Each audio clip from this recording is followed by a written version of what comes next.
Hey friends, wanted to wrap up our conversation on this Chalif followership model. So we have introduced the model, we have talked about how to assess our teams using this model, and today I want to get into how do we apply it to ourselves. So I think the first really useful thing about the followership model is that it helps me reframe challenge, right? As leaders, we get pushback all the time.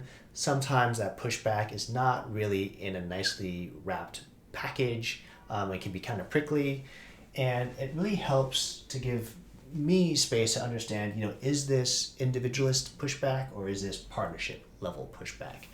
And, I think at the ends of the extremes, it's really easy to identify, but it's this sort of middle gray area that becomes difficult to assess sometimes. So it just helps me slow down a little bit and unpack this a bit and understand, is this sort of pushback coming from a partnership perspective or an individualist perspective? So that's number one. Number two is sort of how am I interacting with my manager and leader, right? I think for a lot of us, we sort of straddle this line of either individualist partnership or implementer partner. And having this model is kind of a way of checking ourselves of, are we providing too much challenge or not enough challenge? Because let's face it, we're going to disagree a lot with our managers, especially in large organizations. We're going to do a lot of things that we just don't like.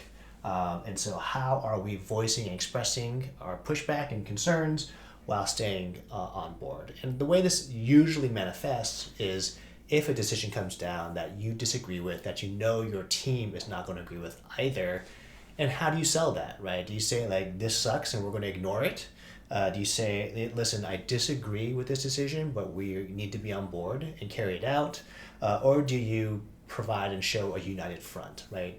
Whatever path you take in there is sort of how you are going to sort of reconcile these different followership styles.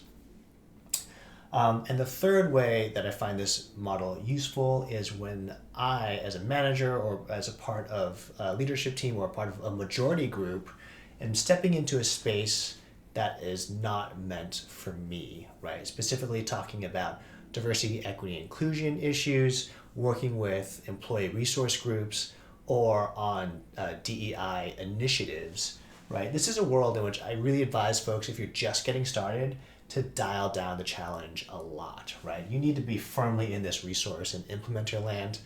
The folks who have been in these spaces, the marginalized folks, the underrepresented groups, they have a lot more context that you don't have. They've thought about these problems a lot more than you have, and chances are you don't have the skill or the knowledge or the trust built up to challenge effectively. And you're going to be viewed firmly in this individualist zone if you try to challenge before building those foundations and that base. So again, reframing that challenge is a positive and pushback is a positive, helping me understand how I am interacting with my manager and am I being providing too much challenge or not enough challenge.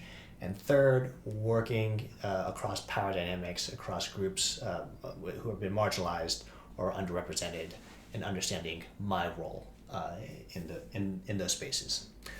That is our review on followership. I hope this has been helpful, and be safe out there, and we'll see you next time.